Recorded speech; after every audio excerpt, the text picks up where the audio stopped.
What are some things that you do every day? Most people are gonna go to work, go to school, go out to eat, go hang out with friends, go watch basketball game, football game.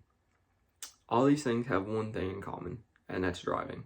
You have to drive to and from work, to and from school, to and from your friend's house. You always have to drive. So, the Washington Area New Automobile Dealers Association says drivers spend 17,600 minutes or almost 294 hours driving annually.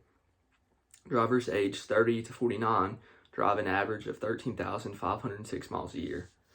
According to the United States Department of Transportation, distracted driving claimed 3,522 lives in 2021. And according to the Groff Law Firm, texting while driving is 6 times more deadly than driving while drunk. So, why don't we take driving more seriously? It's a very important aspect of our life, and it has very important consequences if you don't take it seriously. So, the question is, what is distracted driving? And by definition, distracted driving is an activity that takes your eyes or attention off the road for any amount of time. There are 3 types of distracting driving. They're visual, manual, and cognitive. Visual is taking your eyes off the road. So whether you're distracted by looking at the scenery that you're driving through or buildings that you pass, or if you're on your phone or you're looking at the radio or you're texting somebody back, those are all examples of visual distracted driving. Manual distracted driving is taking your hands off the wheel. So whether you're changing the radio station or setting the GPS or texting somebody back, those are all manual because you're using your hands. And then finally, cognitive is taking your mind off driving. So if you're talking on the phone, even if you have a hands-free radio where you can talk on speakerphone, you still have your mind off the road. You're not fully paying attention. This could be talking to other people in the car, or just having a conversation, as simple as it may sound, or just singing along to the radio. So those are examples of cognitive. So the question is, how do we stay focused? And the Texas Department of Insurance gives 5 tips for drivers on how to stay focused. The first one is recognize your risk. So you need to recognize what are some risks of distracted driving. So using your phone or eating or talking, those are all risks that you need to recognize. The second tip is to turn off your phone.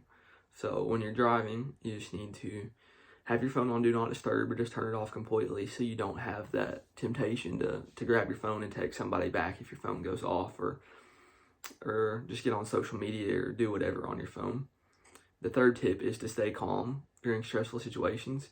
So if you see another driver that looks distracted or isn't driving very well, you just need to stay calm and don't overthink and just do what you know you're supposed to do. The fourth tip is prepare for your trip. So before you start driving, you need to set your GPS, text somebody back, call somebody back that you need to, get on your phone, do whatever. But when you start driving, you need to put it down. And then the fifth tip is to identify distracted drivers.